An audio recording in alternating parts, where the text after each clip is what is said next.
একটা বড় দলের পক্ষ থেকে কার্ড বিতরণ হচ্ছে, 50 কোটি কার্ড দেওয়া হবে, প্রত্যেকে এত হাজার করে দেওয়া হবে, এত লক্ষ পুরুষ এত লক্ষ মহিলা দেখতেছেন, আপনাদের মাধ্যমে তো আমরা দেখতে পাচ্ছি।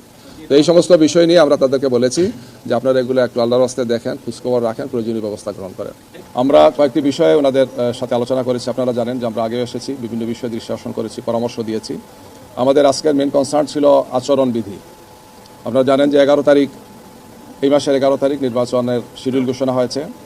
ঘোষণার পরপরই আমরা আমাদের পক্ষ থেকে আমাদের আমিরে জামাত ডাক্তার শফিকুর রহমান সাহেবের নির্দেশনায় এবং আচরণবিধির বিধি মোতাবেক আমরা নিজেরাই নির্বাচনী যে সমস্ত প্রচার প্রকাশনা সামগ্রীগুলো ছিল, অর্থাৎ পোস্টার, ব্যানার, ফেস্টুন, বিলবোর্ড, আমরা নিজেরাই 48 ঘন্টার মধ্যে নিজেরাই সরিয়েছি। বাস্তবে আরও কম সময় আমরা সরিয়েছি, তারপরও সব মিলে পুরো দেশে আমরা নিজেরাই এটা সরিয়েছি। এবং আমাদের এটাই ছিল প্রত্যাশা যে যেহেতু আগামী ত্রয়োদশ জাতীয় সংসদ নির্বাচন একটি খুবই গুরুত্বপূর্ণ নির্বাচন, জাতির প্রত্যাশা, এই নির্বাচন যাতে ফ্রি, ফেয়ার এবং ক্রেডিবল হয়, এখানে আমাদের পক্ষ থেকে যাতে কোনো ধরনের ত্রুটি না থাকে।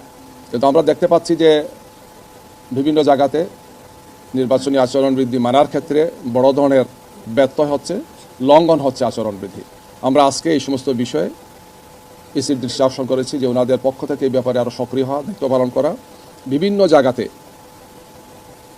মানে ম্যানুয়ালি যে সমস্ত ব্যানারগুলো লাগানো হয়েছে, বিভিন্ন বিলবোর্ড ইত্যাদি ইত্যাদি, এর সাথে আবার ভার্চুয়ালি অনেকগুলো আছে, আমরা দেখলাম ডিজিটাল যেটাকে বলা হয়।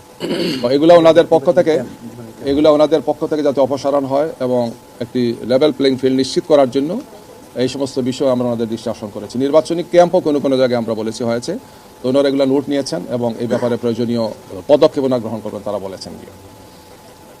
বড় একটি দলের পক্ষ থেকে বিভিন্ন ধরনের কার্ড আপনারা দেখেছেন, হয়তো আমরা সাংবাদিক বন্ধুদের মাধ্যমেই দেখেছি, ওনারা বিভিন্ন ধরনের ওয়াদা করছেন যে আমরা এত লক্ষ এত কোটি কার্ড দিব, এক একটা কার্ডে এত হাজার এত লাখ টাকা পাবেন, এই ধরনের অনেকগুলো ওয়াদা করছেন, যেটা নির্বাচন বিধির অর্থাৎ আচরণ বিধির সুনির্দিষ্ট খেলাফ আমরা বলেছি।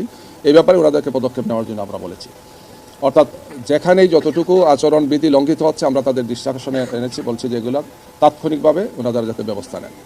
দ্বিতীয় একটি বিষয় ছিল সেটি যে আমরা নির্বাচন জন্য ফ্রি ফেয়ার করার জন্য খুবই গুরুত্বপূর্ণ বিষয়, যেটা আমরা বারবার রিপিটেডলি বলেছি, ওনাদেরকে আজকে বলেছি, সেটা হচ্ছে যে নির্বাচন কেন্দ্রগুলোতে সিসি ক্যামেরা স্থাপন না হলে আমরা মনে করি যে সন্ত্রাসীরা এবং যারা উদ্দেশ্য যাদের অসৎ থাকবে তারা নির্বাচনকে ভণ্ডুল করার জন্য, বানচাল করার জন্য একটা বড় ধরনের সুযোগ পেয়ে যাবে। সিসি ক্যামেরা থাকলে সেই সুযোগটা আশা করি আর থাকবে না, থাকার কথা না। এটা একটা মেসেজ হবে যে এখানে সিসি ক্যামেরা আছে।